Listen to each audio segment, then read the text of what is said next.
Hi, welcome to Yashika செம்மி kitchen. இன்றைக்கி நம்ம யாசிகா செம்மி கிச்சனில் சோயா 65 எப்படி செய்யலான்னு பார்க்கலாம்.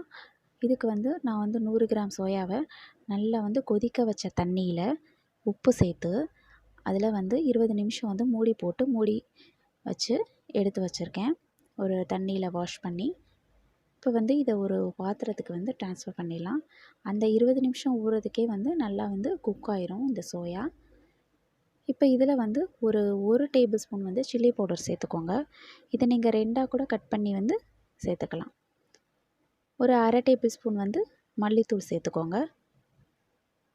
இந்த மாதிரி நீங்கள் சோயாவை ஃப்ரை பண்ணுங்கள், ரொம்ப டேஸ்ட்டாக இருக்கும். இப்போ ஒரு அரை டேபிள் ஸ்பூன் ஜீரகத்தூள் எடுத்துக்கோங்க. அப்புறம் அரை டேபிள் ஸ்பூன் கரம் மசாலா. இப்போ இதுக்கு தேவையான அளவு உப்பு சேர்த்துக்கோங்க.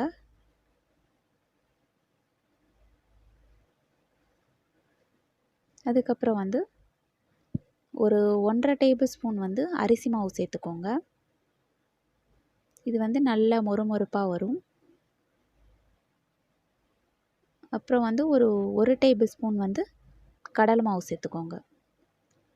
இப்போ இது எல்லாத்தையும் நல்லா மிக்ஸ் பண்ணிவிட்டு லைட்டாக கொஞ்சோண்டு தண்ணி சேர்த்து நல்லா தண்ணி சேர்த்தோம் அப்படின்னா நல்லா இது எல்லாமே மாவு எல்லாமே இந்த சோயாவில் நல்லா மிக்ஸ் ஆயிரும். இப்போ நல்லா அந்த மசாலாக்கள் இறங்கினா நல்லா சோயா டேஸ்டியாக இருக்கும். இந்த மாதிரி மிக்ஸ் ஆனதுக்கப்புறமா ஒரு 10 நிமிஷம் ஊற வச்சுருங்க. ஊற வச்சுட்டு அதுக்கப்புறம் ஃப்ரை பண்ணிக்கலாம்.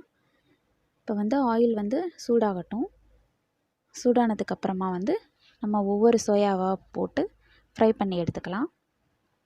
இந்த மாதிரி சூடானதுக்கப்புறம் ஒவ்வொன்றா போட்டுட்டு நல்லா கிறிஸ்பியாக வர வரைக்கும் ஃப்ரை பண்ணுங்கள். ரொம்ப ஹை ஃப்ளேமில் வைக்காதீங்க. ஓரளவு மீடியம் ஃப்ளேமில் வச்சு ஃப்ரை பண்ணி எடுக்கலாம்.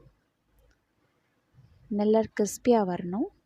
இந்த மாதிரி ஃப்ரை ஆனதுக்கப்புறம் ஓரளவு அந்த சத்தம் அடங்கணும்.